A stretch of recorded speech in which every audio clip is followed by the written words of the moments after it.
stuff. And wow, guy, this happens in your backyard. Yeah. I'm glad. It was so nice. I got home and I got home and got up. Oh, I think it was about 6:30 in the morning this morning. It was still dark out, pretty dark. And it was before 6. I think it was about 20 after. And I walked outside and I looked up, big old UFO flying right over us, and it looked, it was bigger than Venus, or bigger than a planet. It was just huge, went flying right overhead, and I went, thank you. It was like a nice little welcome home. And while we're in Mexico too, now this is ironic, this is hilarious, because I ran into these people I knew, and one person, we call her Annie. She has Annie Banana or whatever. She has a store down there, and Mary Pat and some other people were down there, and it was nice. And we were all talking about this one group. I was talking about UFOs. I met them, and we were all talking, and they go, "What do you do?" And then I told them, what I did. And, there's some real conservative people in the group. So I just said, okay, I go, that was interesting. I go, I don't know why I was telling them all this stuff, and I felt really good about it. And then the next day I run into them, and right after I talked to them, they walked off, and they were having their conversation about it. And they're standing on the beach, and this huge ship came flying right in off the beach, right towards them. And it looked like a giant fireball coming right at them, and all of a sudden it split into two, and there was a greenish blue, two objects came up and just sat and parked there. And so I thought it was hilarious how it's almost like somebody was listening to our conversation, or they put on a little appearance just for that group. James, would you say this has been happening to you since you were younger, and it's just now that you're older that it was in your conscious frame of reference? Because when I was a kid, this was happening to me. 8 years old, I would wake up in my backyard. Now, I'm 8, 9, 10 years old, waking up in my backyard. My backyard was quite large. And the last thing an 8-year-old, 9-year-old kid wants to do now is be in the backyard when it's pitch black and whatever boogeyman he believes in and big dogs. And often I would find myself in the backyard, coming to a state of awareness, propping up a cinder block so I can be tall enough to lunge myself to a bedroom window. And I did this quite often. I never knew why I was doing this. And about the age of 32, I was watching the Discovery Channel on some UFO alien program, and I started having what I believe to be a full, total conscious recall. The beings, what race of beings, why they were coming to manipulate my energy system so I can have that particular event in 1996 unfold. And this has been with me since I was a kid. Would you agree? Oh yeah, very, very similar. So what can you relay some of the experiences you had as a kid? Or do you have memory? No, I have memory of the fact of the matter, but I don't remember any of the conversations till I got later on in life, the experiences that started happening later in life. For example, I'm sleeping one night, and I come to a state of full-blown awareness, and there's a spirit guide next to me because I see him peripherally. I can't look directly at him because he's not there. But if I turn my head away, I can see him there.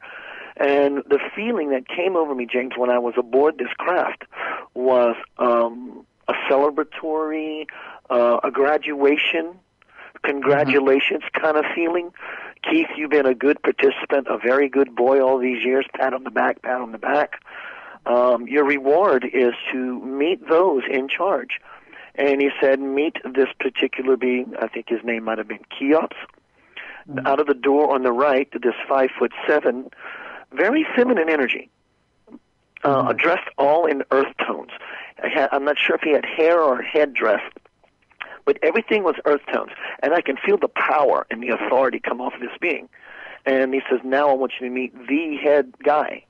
And he came out of the door on the left, and they looked identical. But the energy was night and day between them. He was the head guy, and he told me his name was Enoch. That's one of the first experiences I've had. I wake up to find a bloody nose. Some of the, the normal phenomena that happens. When I was teaching a spiritual class in 98, 99, a friend of mine by the name of Laura comes up to me and says, Keith, do you want to meet an extraterrestrial? And knowing Laura, she was being goofy. And she was being goofy, but that she was very serious. And I knew it. She said, follow me, Keith. And so I'm walking outside of the facility where I was teaching this class. And I didn't know what to expect. I didn't expect a little green man to jump out from behind the wall. I honestly didn't. And she walks me up to this 5'1" woman. And the person stuck its hand out and said, hello, how you doing? And I won't use his name out of him asking me not to. I would just call him Chuck the alien. And James, I'm telling you, when this man, 5'1" woman, but the energy that spoke through this person was very robust, very, very big, very foreign, very, very alien, to use a word, for an intellect. And I'm sitting here, and believe me, I can see. I can see. And it took me back, and I didn't know. I was speechless. And the being, Chuck, said, can I help you? He says, what do you want from me? I said, what? He says, what do you want from me? I said, I don't understand. He says, everybody wants something. And so as time goes by, we befriended each other. And I'm starting to really, really believe that this is very authentic. What is happening before me is very, very real. And though I knew it to be possible, but that is happening to you blatantly in front of your face in a very physical way, day in and day out when you hang around this person. My level of conviction was shooting through the roof. And so after we developed a level of trust, he comes over one day, she gets out the way, he comes in, and he says, Keith, I've been promising to take you on a journey. If you want, right now is the moment. Do you want? I said, absolutely. He goes, lay back. Give me your right hand, and what I want you to do, Keith, is nothing. Do nothing at all whatsoever. Relax. And James, he starts pulling on my arm, tugging on it. And everything I know as me starts leaving my body through my arm, the one that he's pulling on. And I get out about 5 or 6 feet. And he lets go, and he said, what's the matter? I said, I'm trying to figure out what to do and not do to make this happen. He goes, that's your problem. You're getting in the way, Keith. Get out the way. And so he starts pulling again. And this pull lasted about 8 to 10 seconds. And I get out about 15 feet. And he lets go again. I said, what's the problem? He goes, well, Keith, I cannot violate your free will. Some part of you is still holding on, and I'm just not going to pry you out like that. And he said, but did you see anything while you were out? I said, yes, I did. He said, what did you see? I said, I saw your ship. It's 27. And there was a knowing involved as well, which is really, really strange. It was like encrypted behind the visuals of what I was seeing. It was 27,000 light years away on the planetary station. I saw a bio on this being. He is considered a galactic police officer. He roams the galaxy policing it, keeping the riffraff out as if a cop would a neighborhood. And so I've had these experiences with this being for a period of about 5 years. Well, he'd have his work cut out here on Earth, wouldn't he? He was actually, he reported that he was actually targeted coming in to this dimension, that the Star Wars program fired upon him. It was actually a big deal across the news a while back. Maybe you heard about that, and if you did, it was him. Yeah. I know they're putting all kinds of crazy stuff up there, and it's not aimed at the Earth, it's aimed away from Earth. So, they're playing around with toys they shouldn't be. I always feel like, it's like going after a lion with a pea shooter. Eventually you're going to piss it off, It's not a good idea. No, not at all. Are you familiar that's with that military intelligence, I'm sorry? That's that military intelligence, Yeah, let's go fire on a being that is, thousands, if not millions of years ahead of us in evolution, with the ability to turn the planet into a cinder if they wanted to, and see if we can shoot them down and then steal their technology so we can use it in our own war industry. but there's no intelligence in that whatsoever. But that's how they function, unfortunately. Right. Have you ever heard of a group of beings called the Clarions? I have, actually. I never have until a month ago, James. I guess I do all traveling, meeting these beings, or they're targeting me for whatever reasons, just to say hi. These Clarions yanked me out. I'm in a ship. As I started talking, they said, we're going to put a nonverbal device on your head so you don't have to talk, so you can be a part of this conversation. And they told me that they were looking for something inside of a person. They were searching, and they had narrowed it down to me. But when I got aboard the craft, they realized it was not me. And the next person that they were going to move on to was my first cousin's girlfriend. And so I never heard of such a being. So being that this is a little more in your field, just curious to know if you've heard of any particular race of being called the Clarions. Oh, definitely. Yeah, they're beautiful people. Very, very enlightened. Now, the ones that I've met, when I saw a picture, I know, oh God, let me think of her name. It'll come to me.